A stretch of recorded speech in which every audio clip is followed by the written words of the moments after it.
Happy Saturday, everybody. Yes. Welcome back to a brand new episode of Venting with Us with your girl, Crystal. So, I hope everybody had a great week. We are still doing phenomenal. I got into the number 8 spot on Favorite Chef. I can't believe it. I've felt love before and so much support from my community, and I'm just really excited about this. The amount of love being shown to get me to that number 1 spot has been, let me see if I can explain this.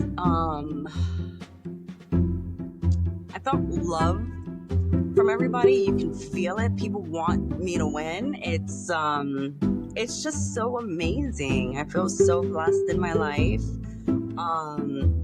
It's kind of the escape. You go into the office Monday through Friday, and all you're doing is working behind a computer. And then, the weekends come, and then we do the show and everything. So, and for something else to kind of take another, great moment in my life it's been amazing. I feel very, very blessed. I always encourage people to follow their dreams, and unfortunately we do have to live that 9 to 5 or 8 to 5 paycheck Monday through Friday because we gotta pay our bills, but I always tell people it's never too late to do things in life. You can invest in yourself, believe your dreams, and keep going forward. So we're still doing the Favorite Chef. This Thursday it's starting to come down now, so we're going to get into the top 5. So Thursday is the last day that you can vote at 7 p.m. to get me into the top 5. I know that's been crazy, and I've been asking for a lot, but I feel so loved by my community. I'm speechless. It's actually made me kind of, tear up a little bit, knowing that, something that you've been working hard for so long, that really people are supporting you on that. So I love it. Thank you so much. You guys, I love you guys. So let's hop into it. Reality TV. Let's talk about it.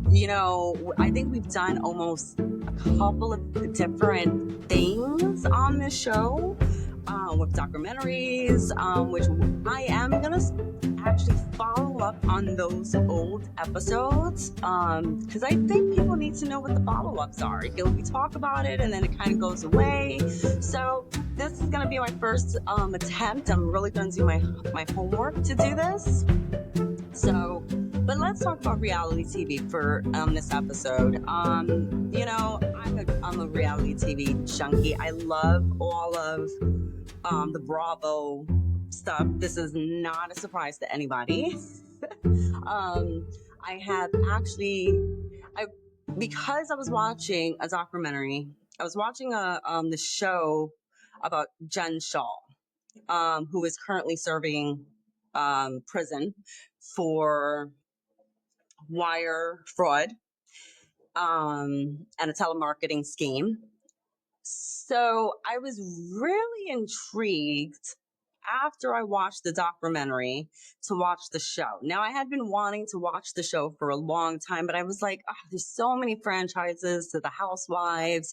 And I really kind of just I used to love New York when Bethany Frankel was on the show. Let's just put it out there, she really did that show justice. I do like the new girls on the New York series.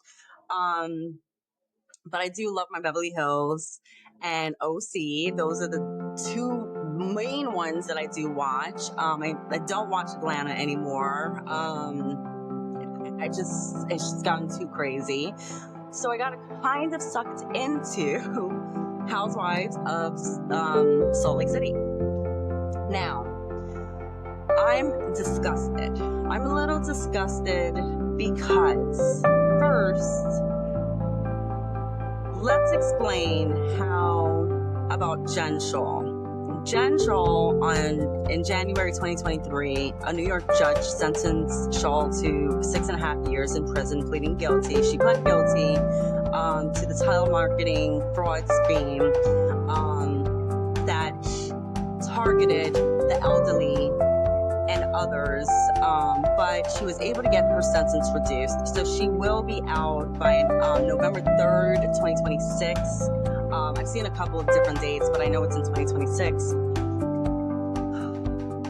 You know, as I'm watching the show, and I already had watched I watched the documentary first, like I said, I was really, really disgusted by this because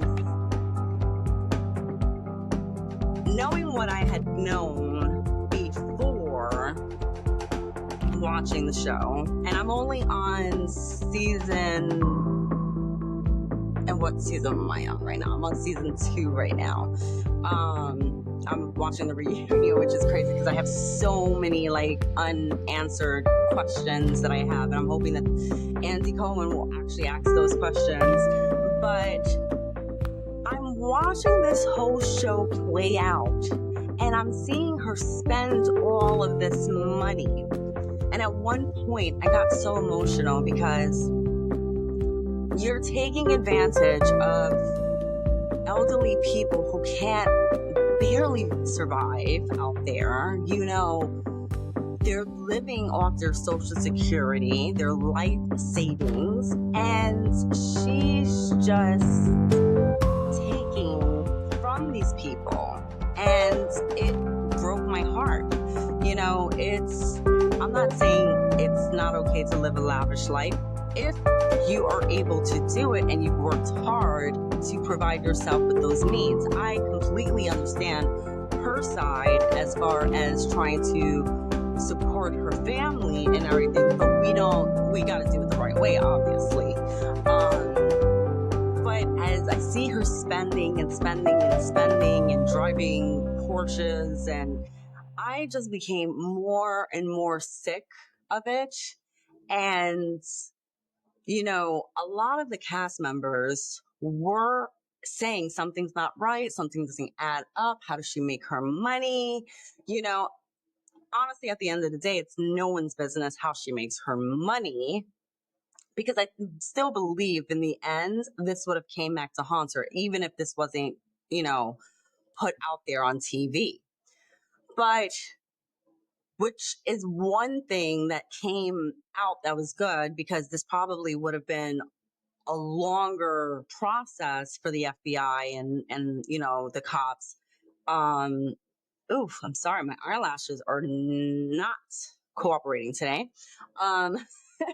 But you know, when you're on TV, you have to remember that the government is watching you. This has been a lesson learned to Teresa, who obviously has not learned her lesson because she's still going through stuff, and which is crazy. But her assistant also was involved in this, and he was actually Jen's assistant, and he was sentenced to 9 months in prison for his involvement in the telemarketing fraud. What's sad about this is not only did she take advantage of the elderly community, but her mother, when she needed to afford the lawyers and everything, her mother liquidated, allegedly, that she liquidated her life savings. She left her mother with nothing, allegedly. And it's very sad because then soon after, she went on vacation. She bought these girls diamonds. She said, we did see it in the show that she bought it prior to this whole situation. But in the whole entire, what makes me angry about this is that in the whole entire 2 seasons before this whole situation ended, now it's like on season 5, season 6, so eventually I'll get there. But that, she was yelling, she was being hostile, she was being very aggressive with the cast, saying, I'm innocent, I'm innocent, I'm innocent. And I get it, you want to make sure, but the one thing that I took away from out of all the housewives is Erica Jane. I'm a huge fan of Erica Jane. I love her. I love how she ended up losing everything and was still able to come back. That to me is empowering. I love that about her. Like I said, I'm a huge fan of Erica, but you saw it play out on the show. A lot of people were coming at her, and I could only imagine how hard that was to be accused of something that is not correct, which though we still don't know, because I believe she's still in the process of still getting it all cleared up. But the one thing that she had always stood by, which I loved, was in the end, the truth will come out. So I'm not going to sit here. I'm not going to argue with people. I'm going to be, calm and collected, and I will answer what I can, and those questions that I can't, then I won't. But she, you can see her go through the emotions, but also being attacked every single time, but always said the same thing. In the end, her name will be clear. So, and I get it. This is completely different, but what Jen Shah should have done was really just acted the same way. When you start acting more aggressive and when you're more argumentative with people, then that's when people don't believe you.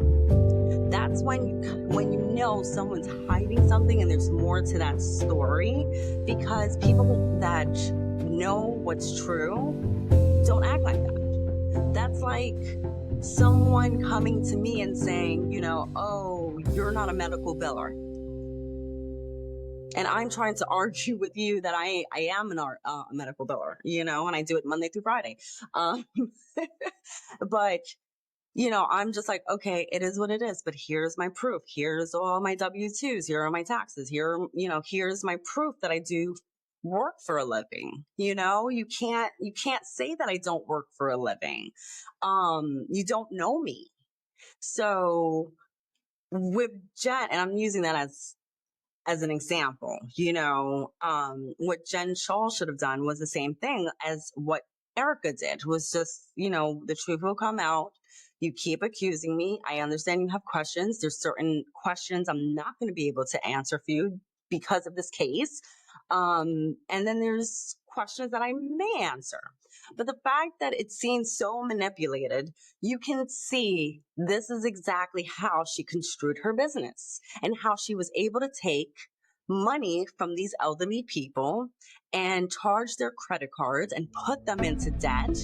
And meanwhile, she's buying furs, she's buying diamonds. I was very upset when her mother, again, allegedly had liquidated all her assets to give her the money for the lawyers. Whether or not she used some of that money towards her own personal gain, we'll never really know. But what it appears to seem on the show when they go on vacation is that now all of a sudden she has her glam squad there. Okay, so if we're, again, allegedly, if we're being accused and your mom is giving you this money, allegedly, then you shouldn't have glam there. That's just kind of opening the Pandora's box right there. It's a little crazy. To me, it's just, I don't understand why people feel like they have to show their wealth so much. It's not a good look. Yes, I understand that you can afford Balenciaga, Louis Vuitton, Gucci, and all of these things. Yes, we all love the labels, not right now with the whole China thing going on. But, you know, I'm saying prior to this, it's not a good look. So now her assistant, Stewart's involvement in the case stems from his role as Jen Shaw's assistant and pleaded guilty to the charges of conspiracy to commit wire fraud and connections with the telemarketing. You can see on camera him behind the computer doing the job, working the books or whatever he was doing, allegedly. So you see his involvement in it, and it's sad because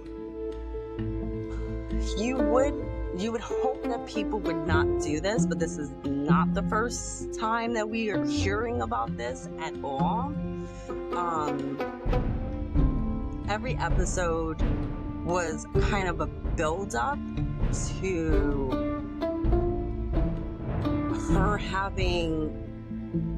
her spending all of these people's money. And that's what I kept on thinking. When she would go and buy stuff or spend stuff, she would do these lavish parties. It's like, these are $10, $20, $30,000 that you're spending on parties. You're now in the back of your head, you're like, oh my God, you know, this is someone's life savings. This is someone who worked so hard their whole entire life and wanted to just have what you have. And unfortunately now some of those, you know, people, who knows what's happened, you know, if they've had to mortgage their house, if they're living on the streets. These are the things that she did not care about. When you go that low and you start thinking about it in that way, how yes, you wanted to provide for your family, but you did not care about the other people that you were taking this money from, and you didn't care if those people were out on the street. That is mind-blowing to me. Like, how far in reality TV do we go? But and on the flip side, if we didn't have the reality TV, then would this be continuing? How long would this have gone? How many more victims would have been affected by this? You know, it's a scary thing to know that someone can, you know, could be that evil to take advantage of someone who has way less than them, you know. When they were shooting in her, it was another episode where she had to downsize her home, and she was explaining to her husband, you know, this is our home, this is our empty nest, and blah blah blah. So you see the movers come in on the episode. This is in season 2, and they're looking at everything. She's like, I'm gonna do this, I'm trying, you know, and they give her the quote on how much it's gonna cost to move, which came out to $10,000, which is crazy. I would have seeked out family, friends, something, because you know so many people, right, to help you do this in an affordable way. This isn't hard, you know. But again, I get it. So she spends this amount of money. We don't know how much the money in the end she spent on the moving, so I'm not gonna go that deep. What I'm discussing though is that she's boo-hooing about downsizing, and the house that she downsized to was like 4,900 square feet, 45 square feet. It's only her husband, and her kids. Like, it's still a big house. Most people are living in a 1,300 square foot apartment, or their house is only X amount of square feet, you know? So I was just like, are you serious? Is it still not clear to you that this is still a big house? It's big enough for you and your beautiful family, you know, and just being so hypocritical through the whole entire show. Like, she would say stuff and then flip it so that way the other person was the bad one. It's so crazy. She's attacking her castmates. You know, the one in particular, Meredith, which I completely sympathize. I sympathize with her because the one thing that you never do, and this is just by far, everybody knows this, hands down, you do not talk about anybody's family. You do not talk about their kids. I don't care. So there was a comment, I'm going to go back for those that do not watch the show. In season 1, she goes over to Meredith's house and she's on the couch. She's wearing this beautiful red dress. And she's like kind of leaning where her legs were opened, and she's kind of kicking her legs back and forth, back and forth. From the angle that I see, I didn't see anything, but of course her kids were there, her son and her daughter, and they saw her vagina. This was a big issue for her because her son, Brooks, saw her vagina and they were disgusted by it. I would have been disgusted by it too, and I think that Meredith handled it in a very classy way because she didn't want to embarrass her, and she, spoke to her, in a different setting. So I really love that about Meredith. I really do like Meredith. But then what happened was that this came out and she started attacking her son, saying all of these horrific things, being a homosexual, being a Tinkerbell. There's so much stuff out there on social media. It's just disgusting. You don't see that about someone's kid. And what's even more disturbing is that on that reunion in the first season, you see Meredith and Jen, come together. They make up. She apologizes for the bad behavior, and she, hands down, Meredith is extremely clear to everybody on that set. If anybody comes for her family, if anybody talks about her family, she's done. So I get that. Now we go into season 2. And now the backlash comes because here we go where Jen starts her antics. She couldn't have left. She should have left it alone. And she didn't want to leave it alone. And then she tried to manipulate the situation where the cast was like, I don't understand, Meredith, why you don't want to be her friends. Well, I don't understand why is it that people force people in friendships. She's made it very clear to people that, look, I don't care if you're friends with her. She needs the support system. But if you want to invite her to a party, or if you want to invite her to any type of social gathering, I do not want to be invited. I do not want that toxic energy around me. I don't want to be involved in it. She was very clear. So what did all the girls do? They invited her. So I would have been pissed too, because as my friends, you should have heard me, and it should have been clear that this woman who attacked my son on social media, who was very vile and was not empathetic towards anything and making the situation worse, everybody was just kind of trying to throw her in her face. Now, I've been there before. I've had, years ago, I had a group of girls, where, one of the girls ended up sleeping with a coworker in the office that we worked. And I was very good friends with his girlfriend. So it was, when I found out, I was horrified. I was absolutely horrified. And I spoke to the girls in the group and I told them, look, I don't care if you're friends with this one particular person. I am not comfortable knowing the fact that I am friends with this person's fiance, girlfriend. Now they're engaged, and yes, they're still together. But I'm not comfortable. I do not want to associate myself with this other individual because my friendship with this person is more valuable than this. And if you tells me that this person is capable of doing it to me. And I don't want to be associated with it. I don't want that. I don't need it in my life. That's a dangerous person for me. So, and that's my opinion, as far as my side goes.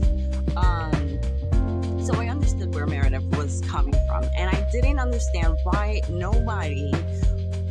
every person in the group could not understand that. And she tried to explain it to one of the girls, Whitney, who actually I do really love Whitney. I think we would be friends on the show.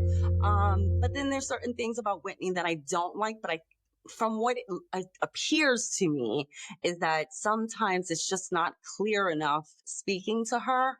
So she may not understand it. And I'm going to give you an example. There's a scene in season 2 where Meredith is explaining to Whitney, how would it feel that so let me backtrack a little bit. What happened is that Meredith's father had passed away, rest in peace. And she was doing a memorial, and there was a confusion with the dates. She explained that it was on the 29th. It was on a Monday. When Jen Shah ended up getting arrested, and you see it in the show that Homeland Security, FBI, New York, police were there to pick her up. She fled the scene. Someone caught her. The other thing about that scene that I'm very disturbed is that she got the phone call. She asked for her mic to be taken off, to shut the mic off. And then she came up with this story that her husband was in the hospital because he was bleeding. We still don't know that story. I don't believe that actually happened. I believe someone on her team allegedly, or maybe her husband allegedly. And I'm trying to be real careful with this story so that way, just in case. But we don't know if they tipped her off and then that's why she left. But how come no one questioned that? They may have. I have not seen the reunion for season 2. And I don't want to kind of say too much on that, but I'll find out. But anyways, so Meredith is saying to Whitney in the kitchen, she's like, how would you feel if I said to you that I don't believe you, that you have not spoken to your father in a year? Now, Whitney was intoxicated. Whether or not if she could grasp, I'm only going based on what she said the next day. And if you look at the episode, she did say that she couldn't remember. She was in and out of what she could remember, which then tells me that you were in a level where you don't really remember the whole conversation, and which is why I think when Meredith was explaining it to her, it didn't register in the right way. It didn't sync, which would be understandable. And but it does make sense. She was trying to compare her situation, how it affected her, that no one believed that she was at her own father's memorial. Like, that's just so crazy. Her father is dead, and Whitney's father doesn't speak to her, but she was trying to compare it so that way she can understand what Meredith was saying and how hurt she was. Like, how would you feel if someone said, they don't believe you on this? Whitney took it a different way. And again, I think it was because of the drinking. It didn't register, or it was just the heat of the moment. It could have been anything. I get it. But I think that, once, Whitney understood it, later on, you see it, you can see it in her face. And she's like, that, it makes sense, so maybe we shouldn't drink when we have these arguments either. But I can understand also with Meredith, where when you're being attacked on a daily basis like that, every time you go with someone, I would not want to go in the Vance burner either. I would want to be separated from that. I don't want to be around toxic people. So I get it. I'm 100% on Meredith's side. I don't understand, oh, and here's the kicker. So the last thing that you want to do is, while you're being investigated, and you're going so hard in, trying to collect all these people to be your minions, allegedly, but you see it on the show, and I'm saying allegedly again to be safe, but you see how when everyone's fighting with each other, she's sitting back because she's so drunk and intoxicated. She's just eating and she's like, That right there is a person who is a mastermind of manipulating people and manipulating a whole entire situation. I've seen it before. I can read through people's bullshit very, very easily, and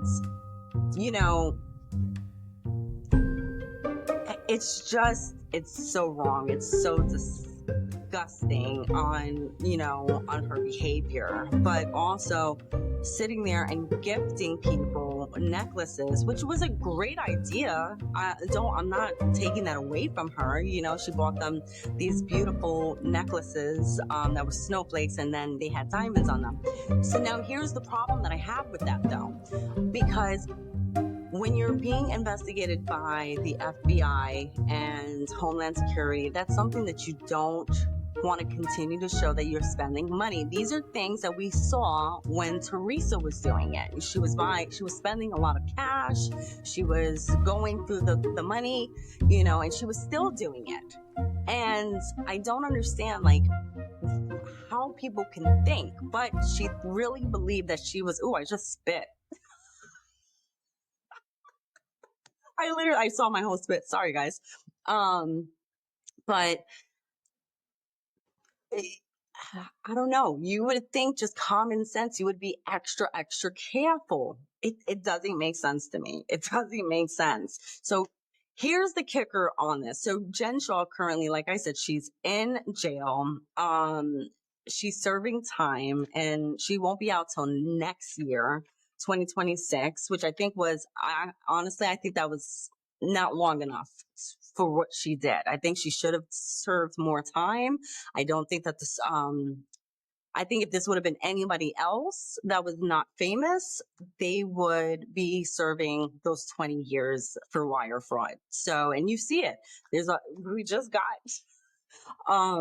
one of the congressmen who is serving now a 6-year sentence for wire fraud. So I'm just saying, it's just crazy. But what's crazy to me now is that if anybody knows the story about Elizabeth Holmes, she is in the same jail with her. Now, if you don't know, this is definitely crazier. She was the founder of, oh my God, and I forgot what it's called, Nero something, where she really thought that by a prick of a finger with a little bit of amount of blood, it can give you all of these exams and all of these tests. And she stole a lot of money from a lot of companies. And she was trying to promote this product that would never have worked. We all know this. Anybody that's in the medical field, that no, that stuff does not. It's no way that it could ever work. So how do we know that they're not plotting in there?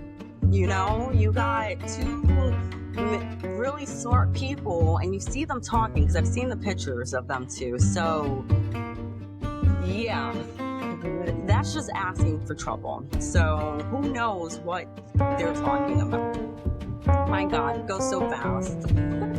Thank you for tuning in again this Thursday to get me into the top 5. I am going to post the link on the video, and I hope everybody stays tuned for next week, because we are going to continue with the Housewives with Mary Cosby. Mary Cosby is one of the cast members who actually married her grandfather, and is a woman who became the first lady of the fake temple of the Pentecostal church. We're going to get into that next week. There is that 20-year gap between her and her husband, and which was her grandfather, her step-grandfather, excuse me. So Mary Cosby, that's what we're going to talk about next week, guys. I hope you have a wonderful weekend. Love you. Bye.